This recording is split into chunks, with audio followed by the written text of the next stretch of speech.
Welcome to Grit, the Real Estate Growth Mindset podcast, hosted by Brian Charlesworth, founder of Sisu. Sisu provides growth automation software for real estate. You'll hear stories from real estate thought and technology leaders, team owners, and brokers on how they grew their business in a rapidly changing industry. You'll learn how to transform your brokerage and teams into a high-performing and analytics-driven business so you have a new, durable, competitive advantage against disruption in your market. So let's get right into it. Hello, everyone, and welcome back to the Grit Podcast. I'm Brian Charlesworth. I'm the founder of Sisu and your host of the show. And I'm super excited about today's episode. You guys are going to love it. I'm here with Quintavius Burdette. And many of you may know who that is. Many of you may not. Depends. If you're at RE/MAX, you absolutely know who that is. If you watch Survivor, you absolutely know who that is. For sure. And if not, after today, you're absolutely going to know who he is, and you're never going to forget it. So Quintavius goes by Q, and I'm honored to have him on the Grit Podcast. I met him last week at Inman. Yep. And immediately I was like, you are the perfect form of grit. So anyway, you guys are going to love the show today. So anyway, I want to point out a few things about Q's history, and he may correct me and update me here, but Q grew up in a family of 17 kids in Tennessee. So, whoa. First correction. I grew up in Mississippi. Mississippi. Okay. I don't know where I saw Tennessee because I knew you went. I live in Tennessee right now, but I'm from Mississippi. I'm a Mississippi. That's where I saw Tennessee. So he grew up in Mississippi. Yep. He obviously had grit from the beginning, super athletic, grew up in junior high and high school, running track, playing football, probably playing basketball as well, if I had to guess. Yep. But actually had track and football scholarships offered to him, I believe, when he was in junior high school. So like one of the things I read about you, Q, is that you, from a very early age, knew that you actually had to work harder than anybody else to be seen. And so that's something that most this guy's done his homework because that was a high school thing that I did. Okay. See what you done here. Yeah. So anyway, that's something that most people never learn in life. So I'm super impressed by that. Q was recently on Survivor. Super cool. I'm excited to hear about that experience as well. And I think probably I say if you are at RE/MAX or know much about RE/MAX, you would know Q because he sold over 900 homes personally in his first 5 years, which is amazing. And then most importantly, Q recently had a baby. He's a husband and father. And congratulations on that, Q. Anything you want to add? Hey, that was an intro of an intro. And, I guess I have to dive in myself. So, Brian did an awesome job kind of telling you guys the backdrop and my story. He's right. I'm one of 17 kids.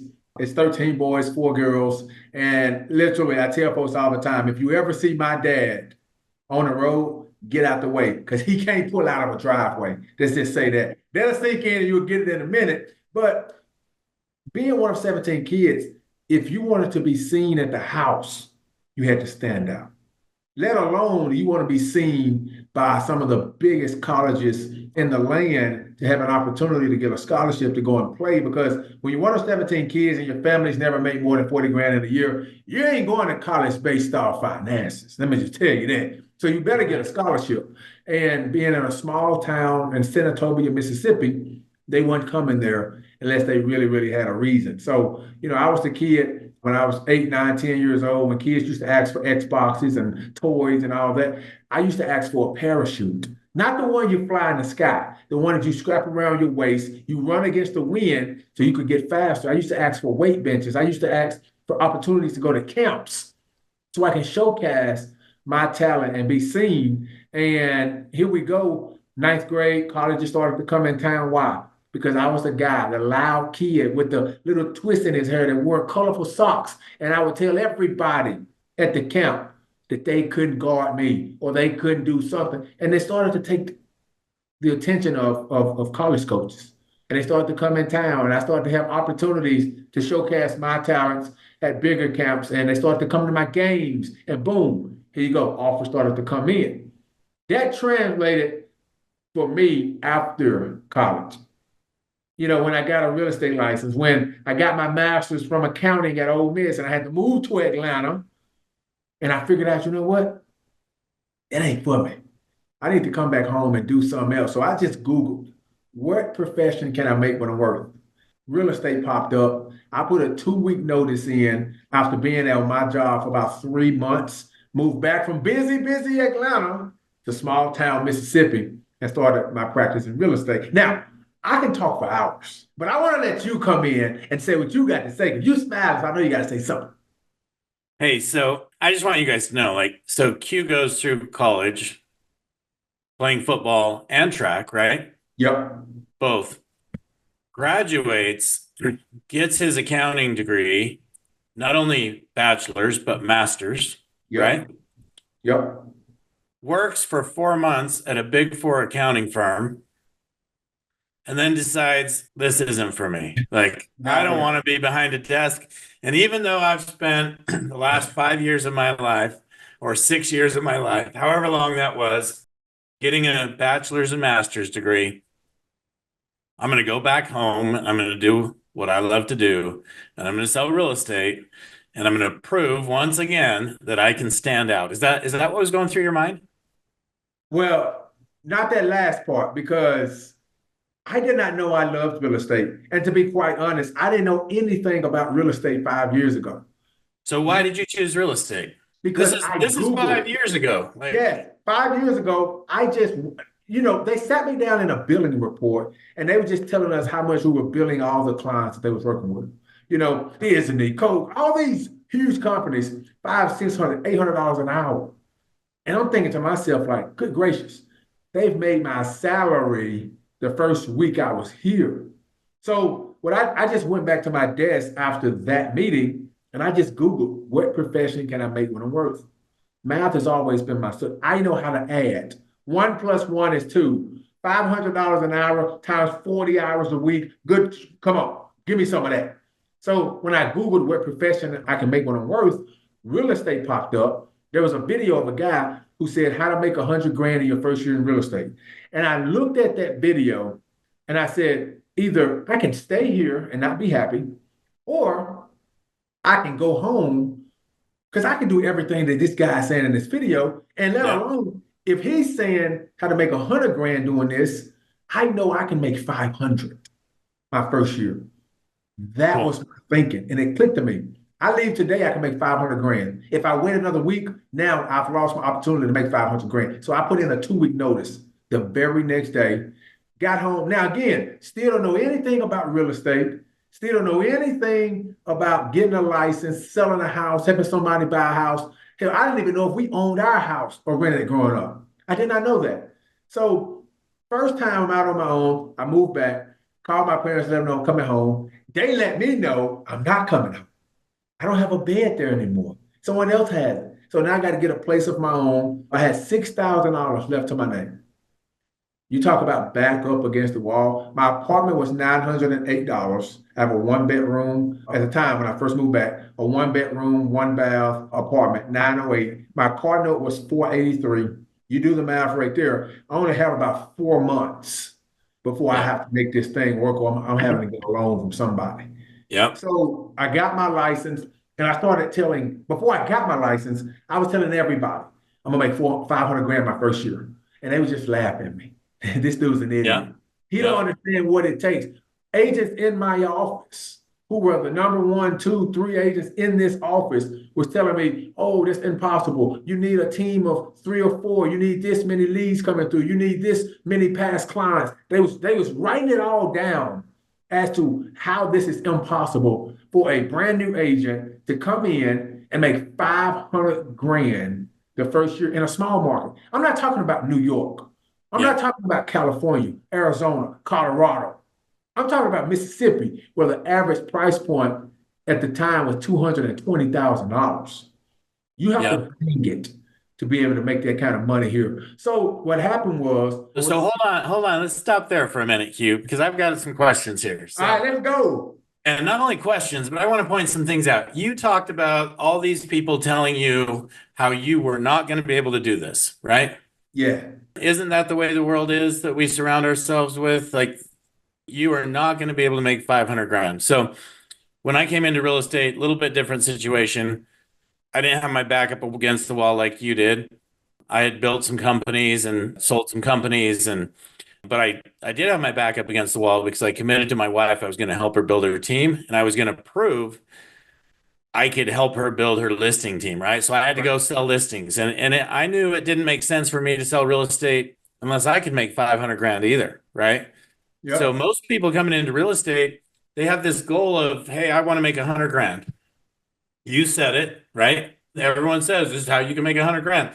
My wife is documenting her 18-year-old son right now, just got into real estate a month ago, and how he's going to make 100 grand his first year, which for most people, that's fine. But why do they only make 100 grand? Because that's all they expect, That's right? all they limit. Yep. That's all they That's it. expect. And most of those people have never made 30 grand a year in their lives. And so what happens is all of a sudden they get 5 homes under contract and they make 30 grand in a month or two. And now they don't have the grit anymore. So Yep. you had your back against the wall. I love it. I think some people, we were having this conversation actually that night when I met you about some people just don't have a fair chance in life. And I said, wait a minute. A lot of those people that you think may not have a fair chance in life, the hard times that they've been through actually make them stronger in the long run. So I'd Yep. like you to talk about that. Like, why did you not settle and say, okay, great. I know you came in, you sold 106 homes your first year, Yep. which was your worst year in real estate. Now I'm Yep. proud, I've always been proud to say I sold 48 homes my first year, which almost all of those were listings. And that's half of what, less than half of what you did. So Yeah. anyway, I want to know So, more. Like, where do you yeah, get this yeah. drive from? So it was just one of those things of always being doubted coming in just from college. Oh, you just a small town kid. Oh, you just a three-star. Oh, you just a oh. But now it's my opportunity. Whereas in college, you can only prove what the coaches allow you to prove. I mean, I don't care what it is. The only thing you can prove is the opportunities that they give you. If you're not giving the opportunities to prove who you are and what you can do, guess what? It don't happen. Well, and then on this side, I can prove whatever I want because it's all based on what I'm willing to do, how far I'm willing to do it, how long I'm willing to do it, how consistent that I want to do it. And when I realized that, I was like, you know what? I got a joke for everybody around. And I got a story to tell for all the ones who's feeling like they can't do it as well. So I just showed up, man, every single day. And I kept telling folks, more and more people, I'm gonna make 500 grand my first year in real estate. What did that do? It put a bullseye target on me to where Yep. now every single day somebody's asking because they're making a joke about it, right? Somebody's asking, how's that 500 going? How's that 500 going? And I'm thinking, closer than you think, bud. But I'm not telling them. I'm not telling them. And I'm constantly showing up. And because you were in the public eye telling, that actually gives you the drive. That makes you Correct. right. You I'm you gonna now tell actually you, have these people that don't believe in you, but they're still holding you accountable. correct. And see what most folks do, they make the biggest mistake ever. They try to keep their goals a secret. No, no, no, no. Keep your progress a secret. Tell your goals to the world. Yeah. Why? Because you now have folks that's going to hold you accountable, even though they don't even want to see your accomplishment. They just want to see where you're going to give in and give up. So they're going to poke the bear a little bit. But if you're Yeah. like me, poking the bear a little bit is all just reminding me why I need to make sure this happens. So the days where I was making 200-300 calls a day, then going and door knock. And if I felt any urge to say, you know what, I don't want to do this today, boom, somebody asked me, how's that 500 going? Well, let me just tell you, I'm going to go knock these 100 doors and I'm going to make something happen. So Okay. that, So I love your drive. I love you put things out in the public. Like you truly have what it takes, Q, to be successful in anything you want to do. mhm. And you chose real estate. So for those listening to this who are either team leaders, we have a lot of team leaders that listen to this, or agents, like what is it you said? I'm gonna you put it out there. I'm gonna make 500 grand. Yep, Did you make 500 grand your first year? I made more than 500 grand my first What'd year. you make? It was 506. 506 grand this first year in Yeah, real estate. yeah, Congratulations, my yeah. man. So So, it was, I remember that number because they gave me the 1099. And I was happy. I was like, oh, I got him. And then look, the crazy thing is I knew I did it. But then I had to wait a month, 2 months after year end so everybody else could find out I did it. Because I didn't tell yeah, them. I wasn't yeah, going to tell them when I did it. I wasn't going to tell them my progress. I was just going to constantly tell them my goal. And when they stood up and they told everybody, I still had agents in my office that was like, no way, no way he did that. The numbers got to be wrong. yeah. All So you right. think they just gonna pay me 500? Please pay me. Please be wrong and just pay me 500 the rest of the time that I'm here. You So, know, so Q, you can't sell 106 homes and make $506,000. I know it takes the hard work and it's obvious yeah, you are willing to do whatever it takes. But like, what was your strategy? Because yeah, everyone comes in and does the same thing, and I was one of those actually. I got told the best agents all sell expireds and FISBOs, and yeah, so I did that. Now I know what you did because you told me yeah. that night I met you. So I want you to Listen, share that with the I rest of the world. yeah, What yeah. was your strategy? I've never called it expires, and my approach to fee exposed was different. But what really made the bucks, I used to go to the tax assessor. All right. I was cold calling, door knocking. That was my business. And I was calling people from the tax assessor that owned one or more houses at a time. Then I got smart and I was like, you know what? Why am I calling one when I can call somebody who owns five or more? Then that changed to the point to where I will only call people who owns 10 or more houses. What was that doing? I can put the tax assessor in alphabetical order. It's going to tell me who owns what. If I see your name on there 5, 6, 7, 8, 9 times in a row, boom, I'm calling you, asking you two questions. It's very simple. You can only be one of two of these people. Either you want to sell everything you got, or you want to buy more. And I'm asking you, which one are you? And I'll make a list of all these people who were looking to buy more, buy more, buy more. I had a big list. Then I ran across a guy who had multiple properties he was looking to sell. So now all I have to do is go back to this buyer list that I've kind of created of people who are buying willingly. They need more properties Yep. and just piece it all together. Boom, boom, boom, boom, boom. Then I would call them for sale by owners. I did that. I didn't call it expires. But my approach to for sale by owners were different. I would call the for sale by owners to figure out what are they doing on the buy side.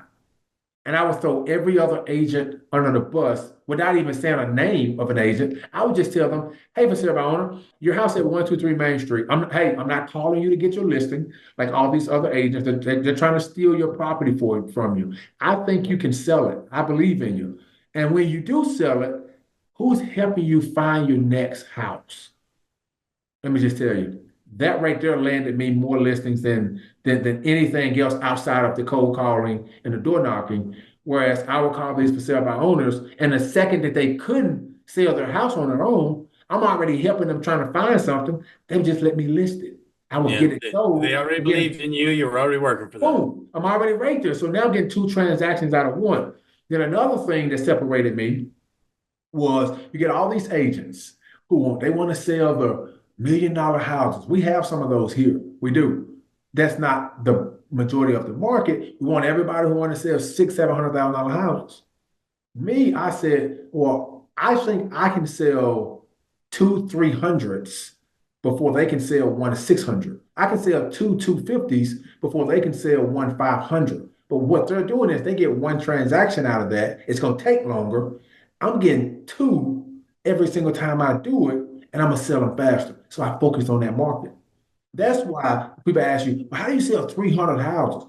Well, I sell 300 houses because I do it, but I also sell 300 houses from the standpoint of I want the dirty work. I want the smaller projects. I want the $200,000 to $300,000 homes that adds up as well. As long as I can get them to sell with me and buy with me, now I got $600,000 in volume out of one person when you're still trying to sell a $600,000 house.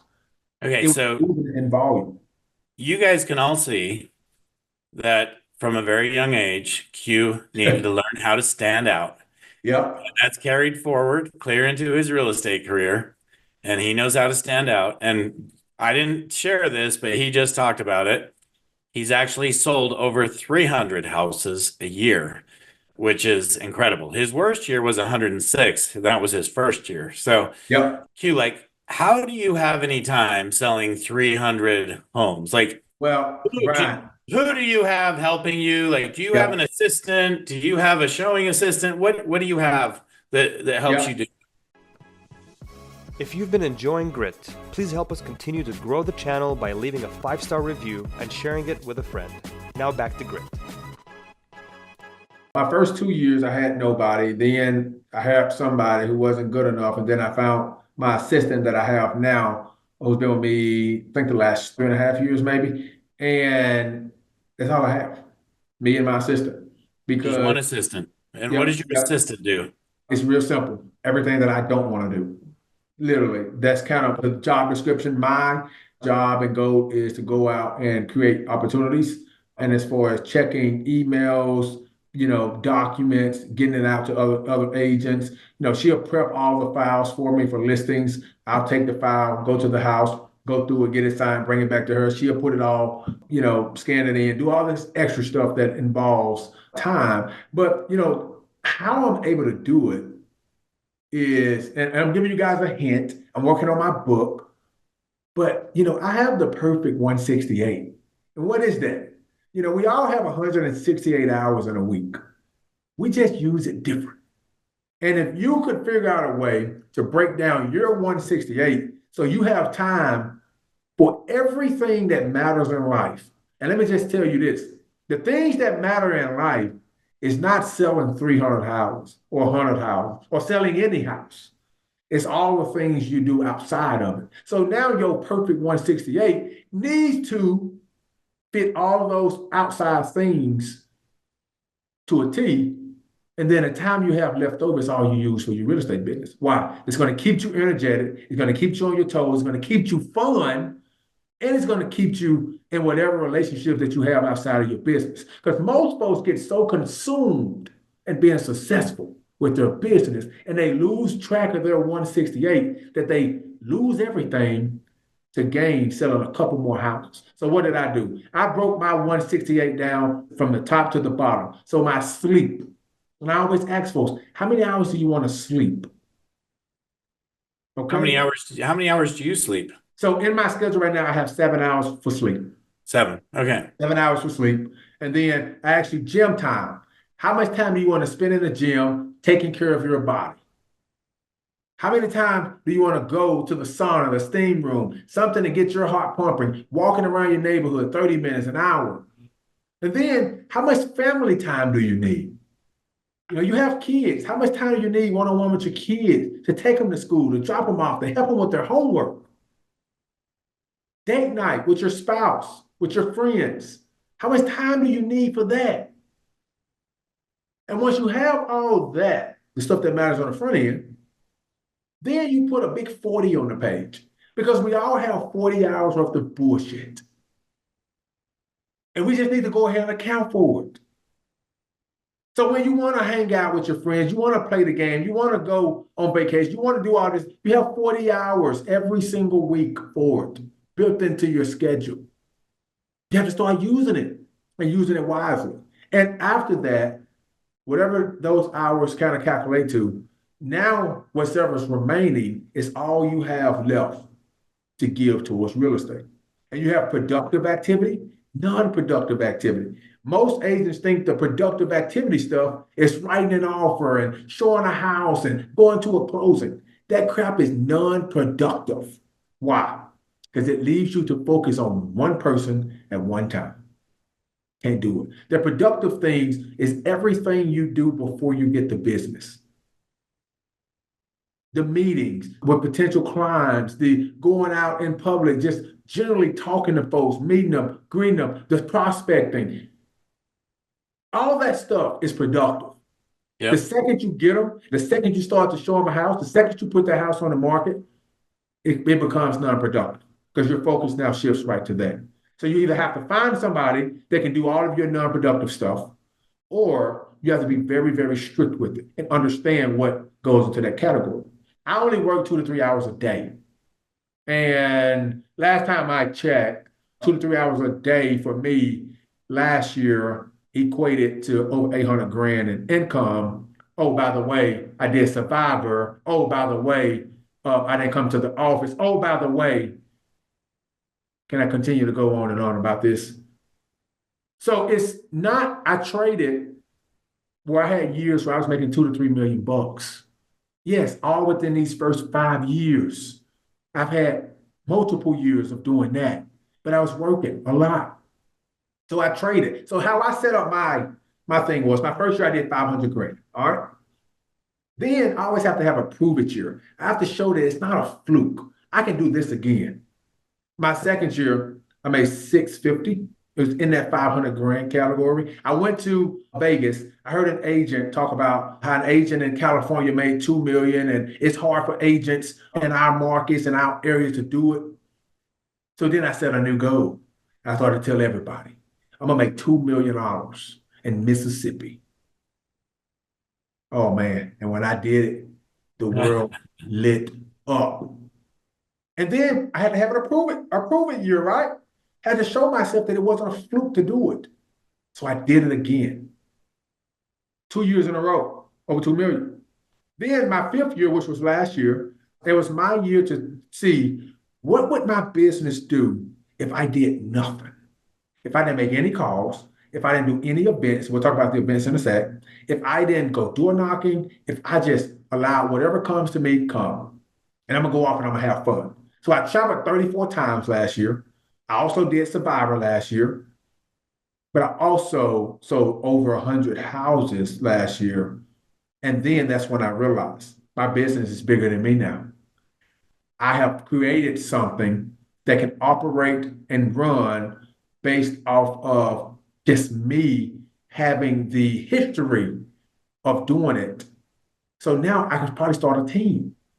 See, most folks get into business, they want to start a team year one, year two, when they still trying to build their own business themselves. So it causes them, it forces them to be selfish when leads come in of certain caliber. Whereas Yeah. for me now, when I want to start my team at the end of the year, I can start the team because I'm in a prove it year phase right now. I wanted to see what my business would do this year if I did nothing. And halfway through the year, I guess it's whatever, we're 8 months in, 4 months to go. I'm over 500. So we'll probably finish the year around 750, 800 again. I can live with that. I can live with that from a standpoint of I know once I get other agents here, I don't have to have them like me.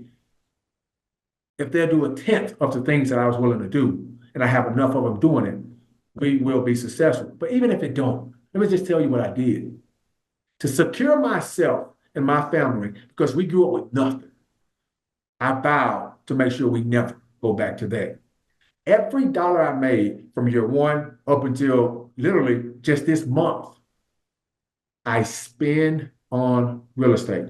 So in 5 years, I have 48 houses. I have 22 trucks on the road. That's my residual income. I could live off that till the day I die, never have to work ever again. But what am I doing? Do you mind sharing, Q, what your residual income is right now from those properties you've bought over the last From, 5 years? from everything, it's right at 90 grand a month. Okay.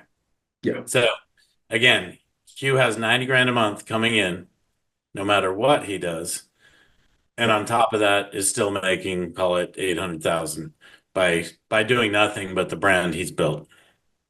But that brand was built because I was willing to outwork every single agent in the country.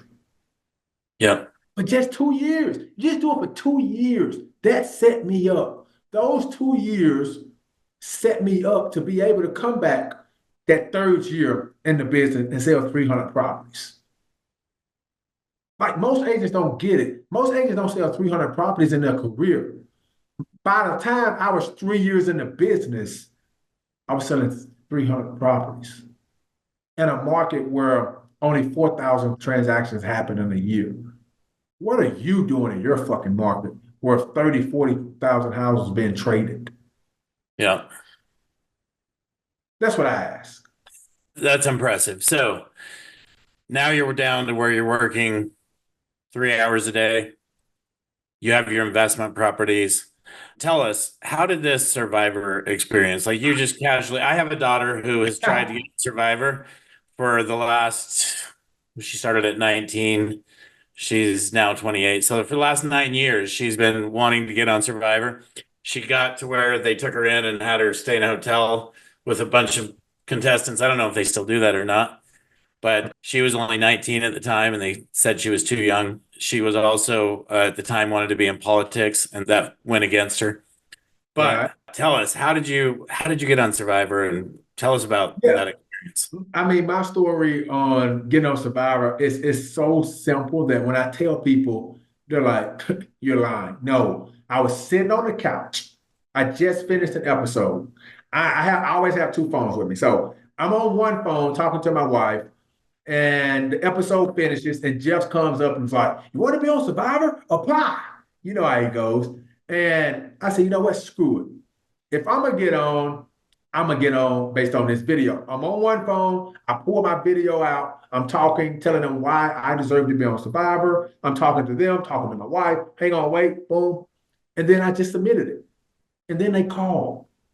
And then I had an opportunity to tell my story again and why I would make a good Survivor contestant. And then the opportunities to move forward and the progress continue to the point to the day I got that call to say, "Hey, you're going." I was like, "Awesome, perfect." But when you're out there, man, none of that matters. Let me just tell you, when I say none of it, not the business, not the process that you took to get there, because it's real. Your feet hit the sand and you can feel the energy of others just looking at you. Wait for you to make some simple mistake. Say one simple thing wrong so they can start to use it against you. Because why? If they can get rid of you, they're getting closer to that $1 million. So, I learned a lot about myself out there. I learned that I was a selfish person out there on the island, not out there on the island, but just in generally with life. Meaning, my family, for those 5 years that I was building my business, I didn't go to the cookouts. I didn't go to the birthdays. I didn't go to these, some of these family gatherings that maybe I should have. And now I absolutely don't miss anything. But also just having dinner and time with my family and my wife. Whereas, my phone used to ring at dinner and I would answer it. Now I don't even take my phone to dinner. So it was just little things like that I had to learn. But I also recognized out there on the island, I had to be selfish. Because if I wasn't selfish, if I was just giving up my time, if I was showing up for everything, we'll still be fucking broken poor. Yeah. And that's just the real lie. Out there, it just made me realize it. Like everything that I was doing was so wrong at the time, but it was also so right. I was out there on the island. It felt so wrong, but it felt so right too. And I just let it die out there on the island. And I came back and changed some of the things that I felt like needed to be changed, like leaving my phone when we're at dinner and attending, but I'm still operating a business. So I can't just leave it at home, but I can at least leave it in the car for dinner. Before Survivor, I would have never made that. I would have never seen to make that adjustment until it was too late. So Survivor was a great life lesson for you. It Yes, sounds like you took 1000%. a lot away from that. Yes, I learned a lot about myself, about people, just about that industry, about, man, how fun it is. So I tell your daughter, continue to apply. If you were too young at 19, guess what, baby? You're not too young at 28. And if you stop applying, you stop being yourself, your story stops developing the way that you can tell it for them to understand it, guess what? You'll never get on. So now it's not about you getting on Survivor. It's about how can you tell your story in a way that no one else can tell it because they're looking for uniqueness. They're not looking for the same old person every single time. I got on because I was unique. I got on because I have a carefree atmosphere and just way about myself. That's why I got on. You have to figure out what's going to get you on. Telling them how much you love Survivor is not it. Yeah. Let me say, there's a lot of people that love Survivor more than you, more than me. What makes you a survivor? What makes you able to go out there and win and make an impact on the game? That's what they're looking for. Yeah. Yeah. Cool. So before we wrap up, Q, it's been fun having you on here. Before we wrap up, I just want to circle back on this book. You're writing this book, The Perfect 168. Perfect 168. Yep. Perfect week. What does that look like? When is this book going to come out? Tell us more about it. Yeah. So the book, I was writing another book, and I said, you know what? Scratch that, because this book here is what we need. So that Perfect 168, it typically looks like a person that's living their best life while also creating the best life for others around them. And in this book, we're going to break down what the schedule looks like, how to start that 168. You know, most people think, oh, I just figure out what time I want to sleep. No, it's not about that. Yeah, you figure out what time you want to sleep, but your wake up depends on the most important part of your 168 is what time do you want to be in bed by? If you want to be in bed by 9, 10, and you want to sleep 7, 8 hours, that means you're waking up at 4 or 5 o'clock in the morning. Or are you committed to do that? If not, push your bedtime back. Go to bed at 11. Wake up at 7, 8. So that's the start. And we break down the benefits of going to bed at 9, going to bed at 10, going to bed at 11, waking up at 4, 5, 6, 7, what that can do for an individual. Then we go into workout, we go into family time, we go into all why it's important. We tell stories along the way. And when I say we, I say it's me and my brain and my heart. We're all 3 different people, and we're going to tell it from 3 different perspectives so we can give you every ounce of information you need to create your perfect 168. Do you have any idea, Q, when this is coming out? I would say March. Okay. Because my birthday is March the 8th, and what way would be to celebrate to boom, drop my book. So we all know that if Q says he's going to have it by March, he's going to have it by March. So I just gained that commitment from you. I'm going to hold you accountable to that because I know that's what you like. Right? Everybody watching, do me a favor. Promise you, it's going to help me out. It's going to help y'all out a whole lot. If you watch this, ask me every time you think about it, how's that book coming? Brian, I'm going to take my challenge. Ask me, how's that book coming? How's that book coming, Q? Oh, it's going to be great, baby. Just wait. I love it. Hey, thank you so much, man, for being on the show. It's great to see you again. Love seeing your success. Love seeing your grit. The fact that you have the commitment you do. You always want to stand out. I hope people can take that and learn from it because too many people think life should be easy and that it is easy. And It is easy if you work for it and make commitments, right? Yep. And enjoy and do the work. But those who just are entitled, life is really difficult. So if you guys can follow Q's lead, I wanted to have him on here because I think he is the perfect example of grit and what that looks like. So Q, thanks for joining me on the show today. Thank you for having me. We're cheering for you, man. We're cheering for you. Thank you, man. Love you, Brian. Thank you for joining us on our podcast. If you have an interest in a free 7-day trial of Sisu, go to sisu.co, sisu.co. Make sure that you use the coupon code GRIT, that's GRIT, to waive all your setup fees and receive a 10% discount on your subscription. If you enjoyed listening to this podcast and want to subscribe, search GRIT, the Real Estate Growth Mindset, on iTunes, Spotify, or Podbean. And with that, we'll catch you next time. Take care.